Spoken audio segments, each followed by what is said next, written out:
Hello everyone, my name is Gus. Hi, I'm Woody. Today we have a reaction to a video that has been requested a couple times. This is failures with dive equipment that could have ended up bad or it could have been fatal. That's cool, but I brought something today. And I want, I know, I want you to, this is going to be hard for you. Yeah. I want you to open your mind and I want to get closer to you. Okay. Okay? I just want to be so close. So what I'm going to do, I'm going to come over to your side because a lot of times people don't think we're together. Yeah, what's up with that? And I'm going to bind us up together. That's not. No, I'm saying I want to. We just did a video bad. on ropes and the importance of, I think it's clear that the importance of having a rope tethered together during ice diving, and I want to be tethered to you. And by Let's important, you bind mean us up. completely unnecessary Okay, I'm coming over and to dangerous. I'm coming over to bind you up. That's okay. Now, when I do, because I don't know if your microphone's going to work with me or not, you can choose the knot, and I'm going to give you a couple of choices. You want double rainbow, single rainbow, upside down bow line, what are you talking about? This is or the this is knot. not Skittles. Or the knot. Okay, well, let me show you. What? I'm going to show you. I'm going to come tie you up. I'm just saying, I want to tie you up. Okay. And then I'm going to tie me up, and then I'm going to show you, I got you. That's not. Just like I would have you, Achim. I'm going to bind you up. When I see Achim, I'm going to tie him up too. Let me just show you. This is why our video retention is at an all-time low, because we always start with this complete knot. People are clicking out right now. Let me tie you up. They don't want to see. Okay. Everybody wants to see me tie you up and let you feel the love that I was trying to demonstrate. I'm coming to tie you up. Wow. I brought a special rope for you. This is why, this is again proving to people that we are in the same studio. People don't know that. They think that we're just. What I brought. They can't see. Okay. That's. Just let me do it my way. Oh, I've been wanting to tie you up for a long time. That's. Oh okay. My. Tying you up. It's okay. Just okay. relax. Accept it. People. I'm not gonna use double rainbow, single. I'm gonna use the knot. That you agree with. You would agree that the knot, or here's the knot. One. Let me get a little bit more slack. Jeez. Okay. God, did you lose weight? Did you lose weight? Stop I mean, unbelievable. Not, like this thing people, is. No, it feels like you lost weight. I think I would have needed more. Okay, here's the knot. One. This is a complicated knot. One. And then you do another. I don't know if you know this one. One.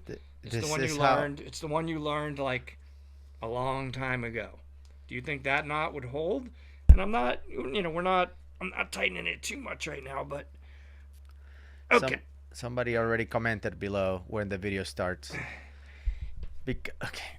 You're tied up. Okay, Gus is tied up. Great. Now I'm going to tie myself up. And we're bound together. Don't you feel better? No. You feel a little better? Not even a little bit. You will when I tie myself up. Okay. A little bit better. Just a minute.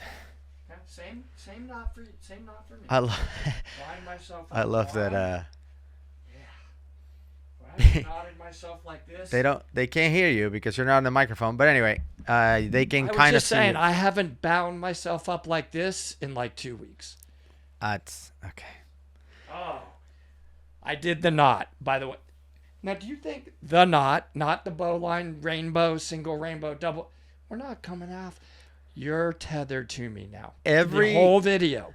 Do not look. Every situation. I just want to announce this because people think I have a PhD in nuts, but I don't. I will say that the knot, the only knot, this knot right here, the old-fashioned, works in every case. Has it never? Why do people come up with other nuts? That we've always agreed on. It's just the boom, but it works for every situation. It works. It's great. Not coming out. Nobody should ever invent any other ones. The knot. Right. And they are like, oh, when I was Navy SEAL training, you had to go underwater and do 4 knots. Why? Just do 1. This one works every time. Half hitch, double hitch, underhand hitch. H figure 8. You're underwater. W2. Like, they're just mixing up. Knot. Come on, bro. This is it. Okay, but I feel good looking at you tied up to me. And I want you to know that when we ice dive, you, me, and Achim, 3-way knot.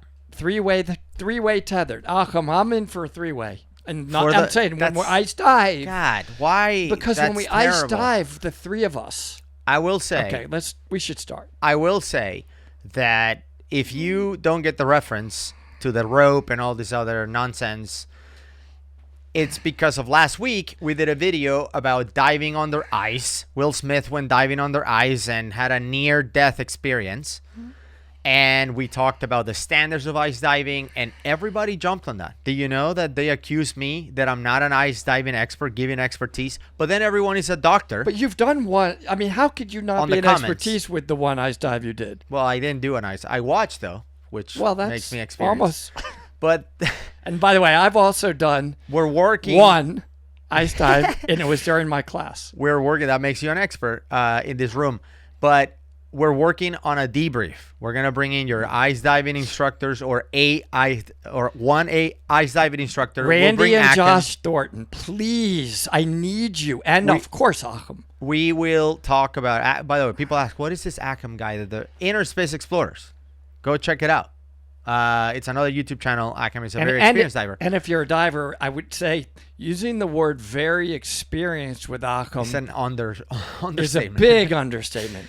The point is, there's us. We will address. And then there's Achim. Yeah, we will address all the questions and comments about how come I'm an idiot, and people saying it's like you not having a rope makes no sense. Like, because I said the fact that we don't tether ourselves to each other is not safer because we would use it in cave diving. People are like, ice diving isn't cave diving, you idiot. Well, what does that have to do with anything? Think about open water then. If it was safer, why don't we tie each other to open water? Like when there's no ice. Because it's nonsense. Stop pulling me. No, I don't know, but just imagine if we were diving and you got away a little and I got you. How would you feel amazing? I mean, I was just thinking about this when they were like, oh, it's 3 pulls for okay and 4 pulls for emergency. I was just thinking about, you know how sometimes you see people when there's line and they get their fin trapped into the line and they just kick the line like 3 or 4 times? Yeah. Imagine getting yanked out because you just kicked the line a few times. It's just the dumbest thing. If it's 4, you're getting yanked. You're coming up. Hook him up to a winch. No, but the point would be that you would then go, but then you would give, like Josh Thornton and Randy taught me, then you would give, wait. You're pulling me up. Double. I'm okay.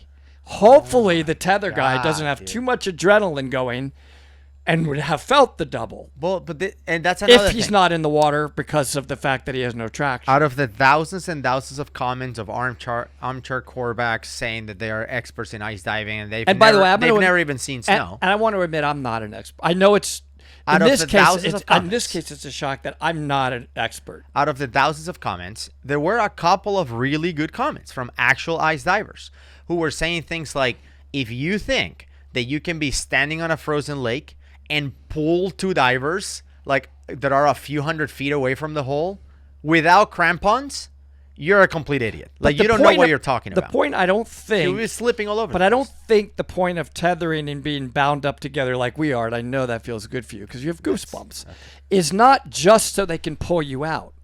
It's not just for that. No, there's more dangerous things. Yeah, I mean... Even more. Okay. Why not be bound up and tied together in an environment where the rope would work? We will discuss that in the debrief. Yeah. So stay tuned for the debrief because I will address all of your insane statements of how being on a leash is better. I'm not trying to gain some of the comments that you get. Most of the comments are that maybe you lost weight and you look good. Apparently, I'm not trying to get any of those. Even though I may do the video like this the whole... I will say... What about me? One big thing for those of you who are still watching, and we haven't even gotten to the review, I will say that if I ever need medical attention and I don't have any insurance, dude, the comment is full of doctors. People saying that I am the healthiest I've ever been or the sickest I've ever been. So I'm both. People saying I was healthier before I started losing weight 4 years ago. People saying I'm now healthiest. So it's a polarizing topic. Yeah. People saying I had surgery on my arms to remove the fat. That was a cool one. You can clearly see the scars. Yeah. This is a tattoo, bro. Like what? I think this one. Where are the scars? I think my favorite comment was, I had arm surgery. Do you have to wear a smaller wetsuit now? What do you think? No, I'm wearing same size clothes now. Anyway, I appreciate everyone complimenting me on the weight loss. This has been 4 years coming. Well, like 3.5, but it's been a long journey. And hi, I'm Woody. And Woody, what about me? Woody? He's looked great throughout the whole year. I don't look great. I never said I look great, but every I'm once not in a sick. while, I I see some of the people that are commenting that you're hot now, and I'm like, they think I'm addicted to crystal meth or something. Like, bro, like no, I'm healthiest and now I got that I've ever up. been. No medicines. Matter of fact, I'm going to use this during No the video drugs. to show you how effective it is. If I go like this, Let's not. boom, Okay. boom, pause it. Okay. All right. Well, let's just test the rope. Boom, boom. And the other thing that keeps happening is people saying that you and I are like always fighting, and you can clearly see they don't like each other. Even though we text each other 50 times a day Yeah, well, with you know, laughing, hilarious. we have like for example, bunch of experts. For example, Yeah.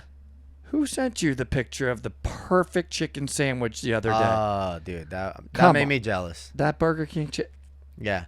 I knew it was gonna be Burger King when you said I'm at the best restaurant in the world right now, and I'm like, and we've been 100% he's at Burger King. And we've been all over the world, all the fancy, all the whatever. If I put that Nothing in better. a 5-star restaurant and Yeah. had all the wrappers away or whatever, and just brought it out and said, this I'm a chef, and they bid Yeah. that with that mayonnaise. We should be sponsored by Burger King, honestly, because they don't even know we exist, but we promote them so much more than everyone else Because that they is sponsored have by the Burger King. perfect sandwich. When I landed in like Austria and I saw they have Burger King, I smiled. People God, are like, you "Oh, are had you to go happy there." that you're back in Austria?" Well, yeah. I mean, but I'm also happy there's a Burger King.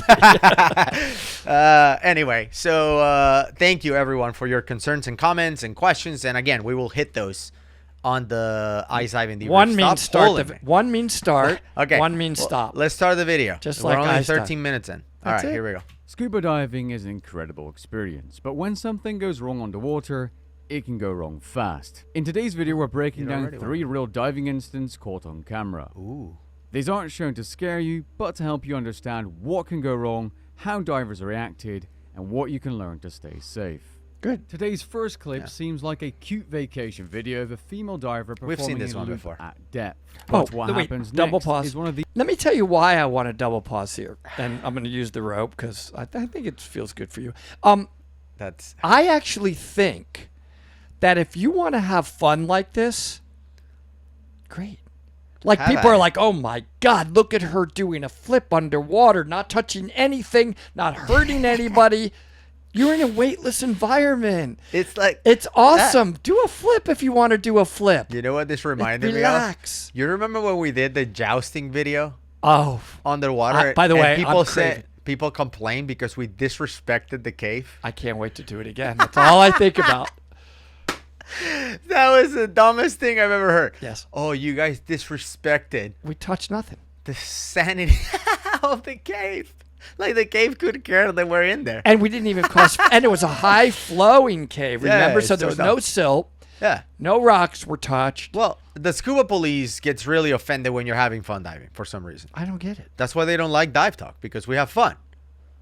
They're like, it's supposed to be And boom. So start supposed the to video. be serious. It is serious. I'm teaching the technique. Serious fun.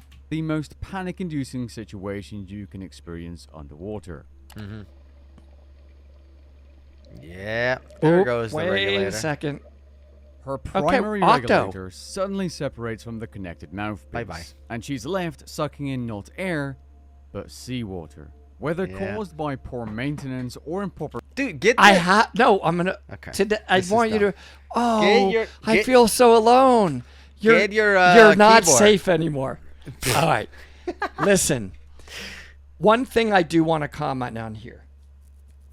This is a primary. I don't know how many times we do this skill and you're in your very first open water. Correct. It could be dive 1 in the pool. It's the think first it is. skill. It could be the first skill. Yes. If you lose your primary regulator, there are 2 skills that are taught. One is find your primary. In this case, she ripped the mouthpiece off. There is Yeah. doesn't matter if she finds it. Yeah. The second thing is if you can't find it pretty quickly, they teach you, I think it's really dive 1, octo.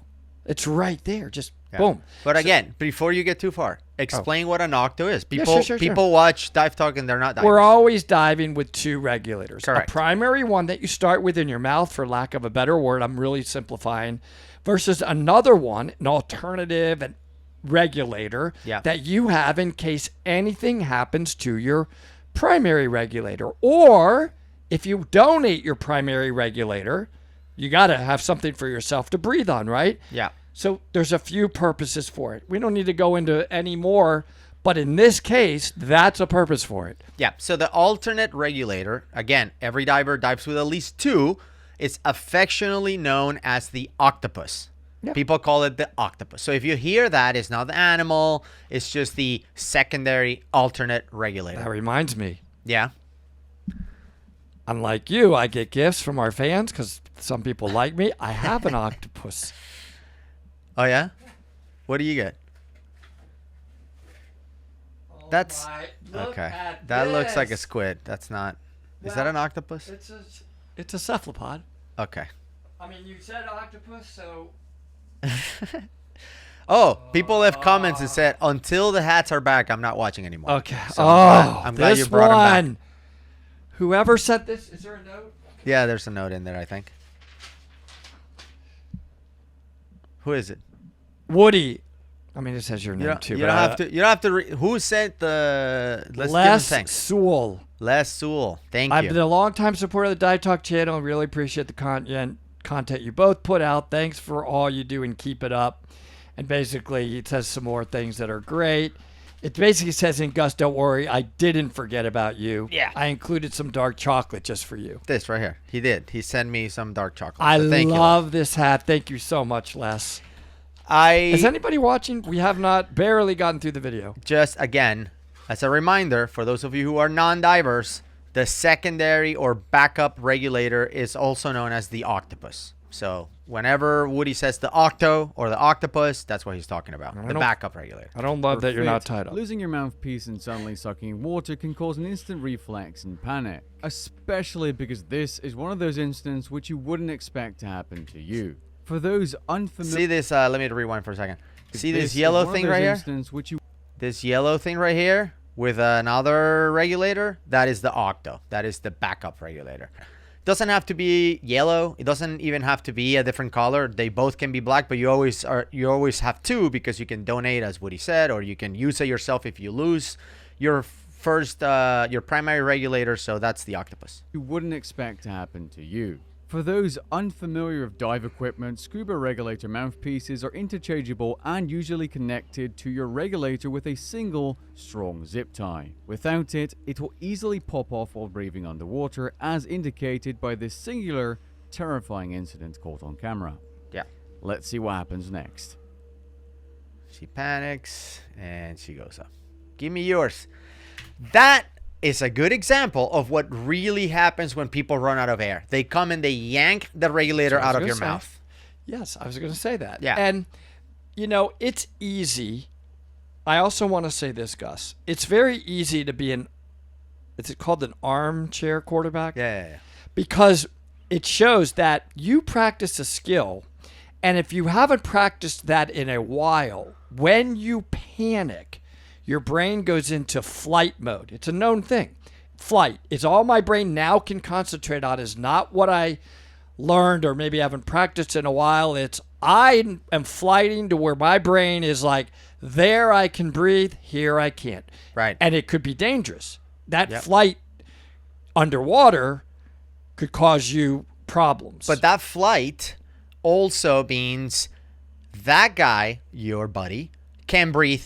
That I need that. Whatever he's having, his or her mouth, I need that. And they yank it out of your mouth. Yes. So this is the problem with practicing, like you said, when they get all the way down at the pool on their knees and their instructor's on their knees and you're on your knees. Okay, you are the victim and you will be the savior. And go ahead. And then calmly, it's like, I'm out of air. Yes. And then they just sit there and then the savior, like none of that is real life. And that they were just briefed on it. Yes. Not only that, they were briefed on the skill above water. Now, we need to do that, so don't kill us. Sure. But it's Make not it the same as somebody in a panicked situation, which I've seen, I think you've seen, Yeah. it's not the same. It's not going to go so calmly, but it also does speak to something that I'm guilty of not doing. I think we do need to, especially technical diving and rebreathers and cave diving, Yeah. where we have to bail out, where we have to find a lost line. These skills go away fast. And I know that we're going in tangents, but I think it's all related. It's okay. I think this is why familiarity with your equipment is so important.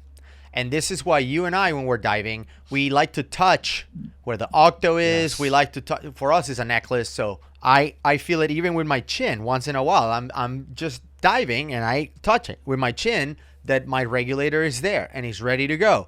Why? Because I know that in a real world emergency, they will rip my lung hose out of my mouth, which is what I'm breathing on. I dive with a lung hose.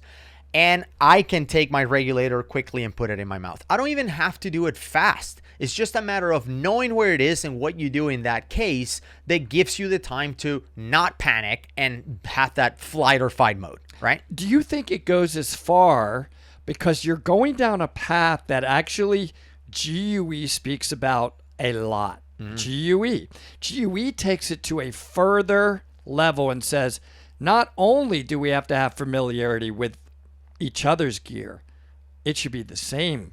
Yeah. If I'm wearing the same thing as you, practice the same way as you, we're always in this. I think, I'm not GUE, but GUE is a don't you think? scuba training agency for those watching that don't know. So is there merit to that?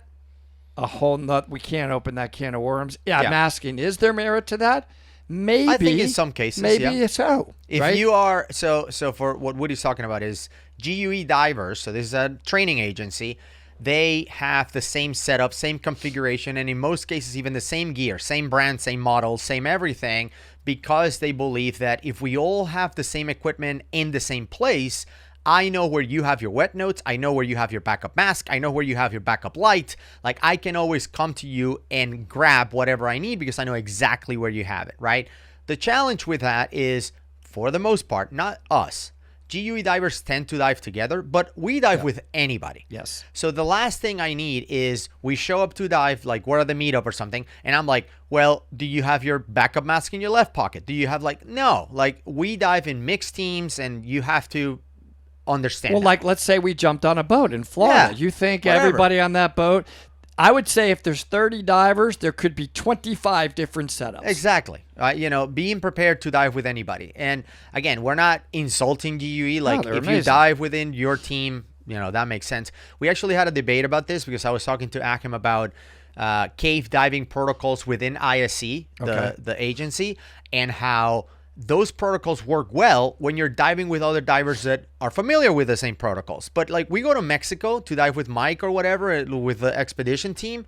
These people, some of them are GUE trained, some of them are ISC trained, some of And it's different procedures in Mexico Different than the equipment. U.S. They put the cookie, Yeah. not You gotta be on flexible. not on the tie-off side. They put the cookie on the side where you tie off the reel, Yeah. not on the origination. Like there's Right. a lot of differences. I think that being familiar with your equipment is super important because if you're ever diving and they yank the regulator out of your mouth, okay, you have a few seconds to respond. Even if you don't have it on a necklace like us, that is super convenient to just do this, bing. Even if you have it down here by your hip or on your chest like she does or whatever, knowing that it's there gives you a chance to react without panicking. Okay? Because even if they catch you as you blow it all out, like let's say you're in that cycle of breathing where you just and they just take it out of your mouth. How many seconds can you hold your breath even with no air in your lungs? Like 10 seconds, let's just say. Can you do 10 seconds with no air in your lungs? Can you hold it? Those 10 seconds are more than enough to locate your octo, pull it out, put it in your mouth, and breathe. That's plenty of time even if they catch you in the worst possible time. But I do have to say, it is really nice having it a necklace with a long hose. And once absolutely. you go to that method and you practice, I'm not saying go to it and don't practice and learn it. Right. I do believe you need to be familiar, or Yes. the long hose could get in the way if you don't have it properly stowed. But the necklace right there, and this I agree 100% with Akim, who fixed mine. He's like, your necklace should be like, you can just move your chin down and breathe. It shouldn't be dangling halfway down. He fixed that on me. Yeah, I'm like, made it shorter. Yeah. Akim, Like mine, yeah. absolutely. Yeah. Right. So I love the one thing I do love. I know I'm talking a lot about Occam. Am I turning into like, oh my, Occam? Don't get too excited. But Yeah. he has really. The more I listen to him, the more he actually likes to simplify diving. Of course. It's not what you think. He's not trying to make it, it's only for these macho. He's like, what? Why make it Why are you making it complicated? Yeah. I want it easy. I love that. Well, and about him. I think the octo or the alternate regulator is one of the most underutilized things in scuba when it comes to all these like emergencies. So for example, like I never understood why you have to practice breathing out of a free-flowing regulator for a minute, for example. I don't get that. Why? Because if my regulator starts free-flowing, switch to the octo. You'll never be like they're like trying to breathe out of free flowing. It's good to know that you can do it. Like in this case for her who lost her mouthpiece, she could have put the regulator back in her mouth and breathe. Would it be perfect like as she had a mouthpiece on? No, but she can do it. We've breathed from a hose. No problem. Without a regulator at all, you can breathe out of a hose. So there's other logic behind the free flow regulator, and It's mainly that important that you you're know. going to have to go up if your buddy's not there because you're going to run out of air. Switch to the octo. I know, but they in a panic they're saying you may or may not. There's some whys, but I think the main thing is that you need to know that when you panic, Yeah. we can do this all day long, and we Right. can talk very easily about it's so logical. It Right. seems so natural to say, wear a necklace, it's right there, or, grab the octo. I happen to know that a panic mode absolutely can shut your brain down. I just feel like a lot of instructors and even divers see breathing out of the octopus as like a cope out, as a like you shouldn't do it unless it's like breaking case of emergency. Whereas I think that it should be that makes no easier. sense. Like you're diving out in the ocean and somebody kicks the regulator out of your mouth. There's nothing wrong if you just grab your octopus, especially if it's your necklace. Definitely. Put it in, and then when you're breathing, let me find where Of it is that they course. kicked. Like, Yes. why make it so complicated? It's like start sweeping your arm and wait until you're almost out of air to like, let me grab my. No. Like, to me, it's not a big deal. If you lose your first stage for whatever reason, grab the octopus, locate the first stage, and switch back. No It's doubt. not a big deal. So I think switching to an octopus is one of those skills that I don't think is practiced as much in scuba. So anyway, let's keep watching and see what happens. As you can see in the video, after she realizes, she panics and immediately grabs her diving buddy's octo for air as they seemingly slowly Rip it out. ascend to the surface. Yeah. From a scuba diving best practice standpoint, there are two key issues here. In an out-of-air scenario, the correct response is to use your own alternative air source, also known as octopus, as this keeps the situation controlled and reduces confusion. Taking your buddy's regulator is not ideal and could cause a physical struggle for air or a second diver panicking, significantly increasing the risk You just underwater. made it a bigger Additionally, problem than what it doesn't it is. look like either diver did the standard 3-minute safety stop at 5 meters. Even with a slow, controlled ascent, a safety stop helps your body release excess nitrogen and lowers the risk of decompression problems. But Yeah. given the stressful situation, it's hard to judge. How would you have reacted in that moment? Be sure to let me know down in the comments below. Let's not At the rehash beginning it of for a second Yeah. dive Oh. in Roatan, Honduras, this Finish diver what I said. experienced a dramatic low-pressure hose failure. The hose connected to his octopus, also known as the backup regulator, ruptured suddenly at approximately 45 feet or 40 meters. Can happen. Bang. You hear all the free flowing. I like that guy came right the over. failure was See that? immediate, loud, and violent, described by the diver as sounding like a gunshot going off next to his head. In just 37 seconds, his tank lost 2/3 of his available air. Yeah, that's gonna be gone, right? It's gonna be gone fast on a low pressure inflator hose. It only lasts a couple minutes, enough for you to get to your buddy if you're deep. So get to your buddy and start sharing air, or go to the surface. Now, that brings up a couple of points. I have, when I taught for years, one of the things that happens with new divers is they get distracted and have no idea where their team or buddy is. And they don't, for some reason, and I don't know why, a lot of Yeah. times they don't gauge distance anymore. They see a big wall, for example. I mean, I'm like, dude, you're drifting off on this wall like you're all by yourself. Yeah. And you don't realize you start to lose the importance in your mind of staying with your buddy because there's nothing wrong. Like, Yeah. relax. I'm okay. Well, Yeah. you're not okay if you're not okay. See And how in this quick that can case, happen. maybe you would have been in big trouble, right? So Yeah. we can go into the whole discussion another time about solo diving, but we're talking about recreational new divers. This is why a buddy, it's really comforting and it's more fun. Yeah. That guy did a very good job, the photographer. He was Come to him right four away. set 1, 2, 3, 4. He was right there. Yep, that was a good job. And then the other thing is, it does sound like a gunshot because the pressure is pretty high. So if you think about what the pressure is in your tire, I mean, if you do this in bar or not, for me, for example, for us in PSI, is like, depending on the tire, but like, let's just say 45 PSI to keep it simple, 3 bar. Okay, that's the pressure in a tire. And if a tire blows up, is a big explosion at 3 bar or 45 PSI. Now imagine a low pressure inflator hose, which is a like what, 200 PSI, 150 PSI, like 10 bar, right? That is the intermediate pressure. It's 10 times louder than a tire blowing up. So those numbers are big. And that's just the low pressure. The high pressure is at 3,000 PSI. That's 200 bar. Yeah, but the IP would be, it depends. It's different Yeah. on everybody. Like 110 to 150, 120, I think is a 140. it's probably in that range. But still, Yeah, but I 10 love your times. scenario comparing it to a tire.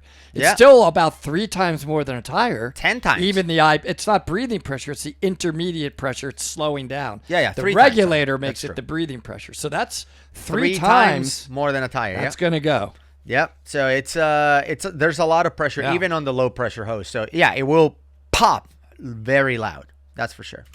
Despite the chaos, training kicked in. Given the extreme rate of air loss, the uncertainty about possible ear trauma, and the fact that this incident occurred less than 2 minutes into the dive, the diver made the deliberate decision to perform a controlled emergency swimming ascent, also Why? known as a CSA. Why? According to Well, the diver in his own comment section, Hold he on, let's verified listen. I know why. I know you're saying why, even though that other diver was right next to him. And he had air. That is the correct procedure. Typically, we teach the briefing in the controlled emergency swim and ascent, which we need to explain what it is. Sure. Is you're all alone Yeah. and you run out of air. Correct. You can either stay down and die. Right. You got no air, or go up in a controlled manner. And we teach lift your arms up, let air out of your BC, and you should blow air bubbles out at a very gradual rate to not have a lung over expansion injury. Correct. If you're alone, because If there you're is alone no other option. And out of air. Both things. What else are you going to do Exactly. other than turn into a fish and be able to breathe? Right? So in this case, the photographer swam to you. Yeah. There's no reason to do a controlled, the word is controlled emergency swim and ascent. Controlled, need. you're swimming up safe because there's a diver right there. And we also say, honestly, if you're much deeper than probably 30, 40 feet, I don't know how controlled Yeah. that's going to be, right? Because you got to get up there. Let me see us try to do a controlled emergency swimming ascent at 60 or 70 or 80 feet. Yeah. That's it's a long lot. way up. It's a long way up. You're not going to be able to go slow. Yeah, but in this case again, and when I teach the CSA, the control emergency swim and ascent, I always say if you have a buddy, don't swim to the surface. No. Go to your buddy. Of course. It's only if you're alone. You're Alone. completely It's separated. briefed There's that way. nobody around you. Yes. But if your buddy is 10 feet away, 20 feet away, 6 meters away, swim to your buddy. Again, you're out of air. Swim to your Yes. buddy and share air and go up. Now, Control. Now, some agencies teach it different before everybody jumps in and says, well, don't swim up like that. In fact, lean back on your back and naturally float up, right? Because you're able to. But that is if you're going to pass out, right? That way your head floating. comes up first and you're floating. But I get the theory behind that one. Yeah. But I have a feeling 95% of the people are going to look up and just start And just swimming bolt up it. and bolt it. Yeah. And by the way, that gets into a concept, a video that you've said before. Do you really need to blow out? And you got ripped and shredded for saying no.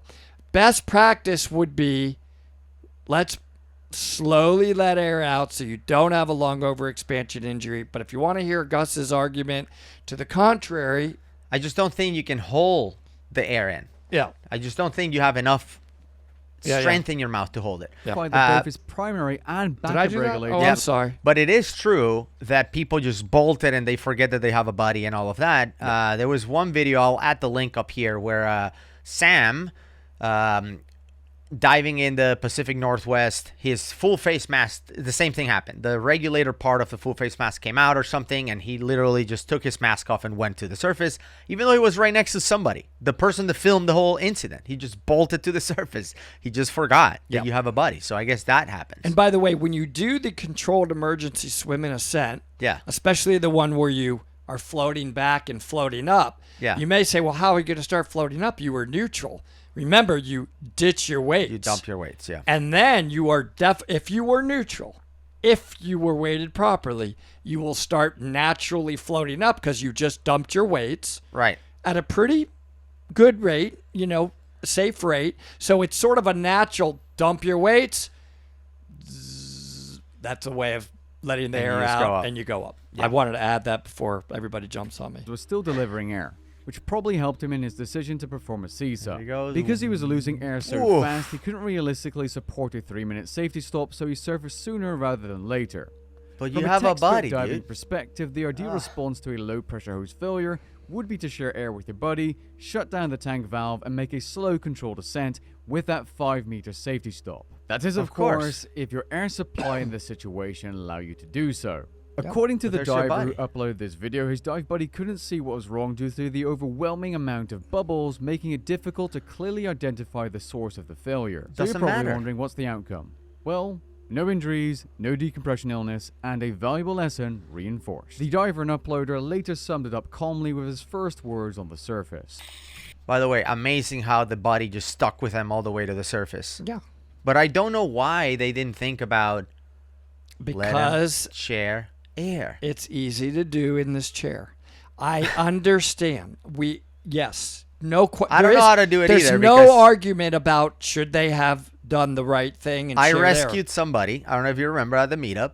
And not only I gave my long hose, but we swam back all the way to the line of the boat, ascended, did the safety stuff. I took my time. Why? Because it was early in the dive. We have plenty of air.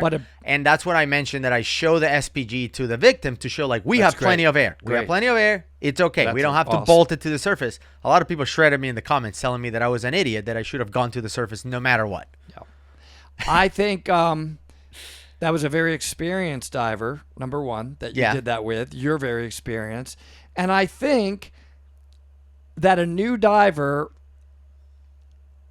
is very prone to panicking. Of course. If things go bad. Let's see what he said when he got to the surface. Oh, that was exciting.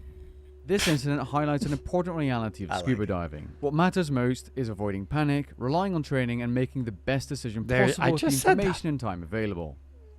Yeah. During a dive in Hawaii, a diver experienced a highly unusual equipment failure when the alternative air hose suddenly blew off. This is a failure so rare that even experienced instructors may never encounter it.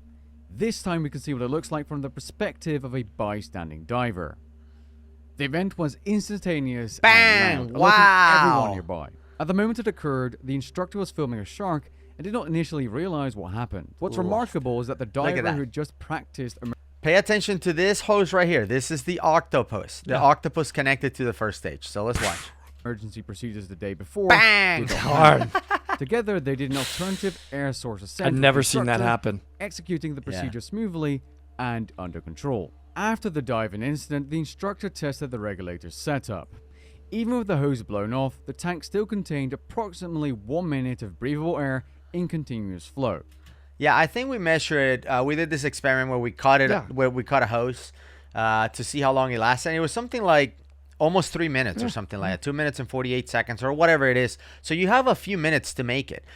even and we're talking about a full tank, of course. So if you follow the rule of thirds and you have 1/3 of your tank available, you have about 1 minute to get to the surface. That is if nobody's around. Again, if you have your buddy with you, great. Share air with your buddy.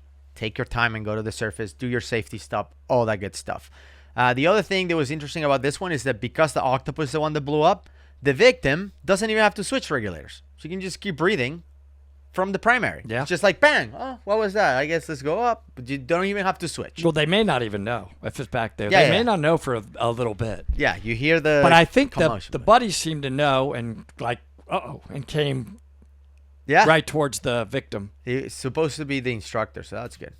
Meaning that the diver was never instantly out of air, but time was 27 extremely feet of water. limited. This incident Bro, no occurred problem. at just 27 feet or 9 meters deep, allowing for a safe and immediate ascent without injury. Yeah. Had it occurred deeper and at a later point in the dive, the Boom. outcome Look may at have that been thing. different. Wow. I love that one. These three incidents are different, but they share one lesson. Scuba diving punishes panic and rewards preparation. Gear can fail, air can run out, but training, awareness, and staying calm all make the difference. Yes. Textbook procedures matter, but real dives demand quick thinking under stress. Know your gear, dive with attentive buddies, and practice emergencies often. Let these clips be a reminder to check your equipment, respect your limits, and keep training. If you enjoyed, leave a like down below and maybe even consider subscribing, and I'll that thing. catch you guys in the next one. Peace. Yeah. I mean, I like it.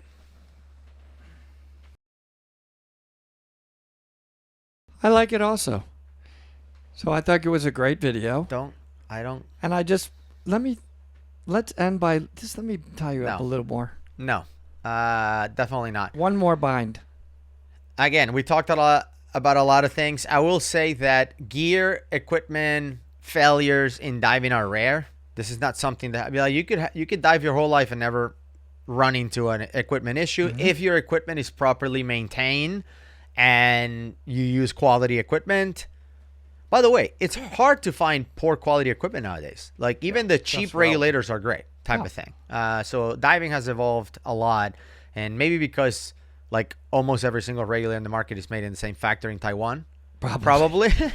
It's why all the regulators are good now. But the point is, be familiar with your equipment. Whatever happens, again, anything that happens, take a second, think about a solution, and react, and dive with your buddy. And we love the knot. We The do knot. love the knot. I will leave a video. I mean, what do we do? Because if you love this video, there's a couple of things that you can look at. One of them was, I want to show you the proper response of a first stage blowing up. It happened, I think it was in Indonesia or something like that. But it was the dive master. And it was captured on video just like this one. I'm going to leave it right here. Dude, the guy nailed it. That's how you respond Great. to a first stage failure. Absolutely. So go ahead and enjoy that. And please don't bring that rope again. Let me tie you up. Bye, everybody.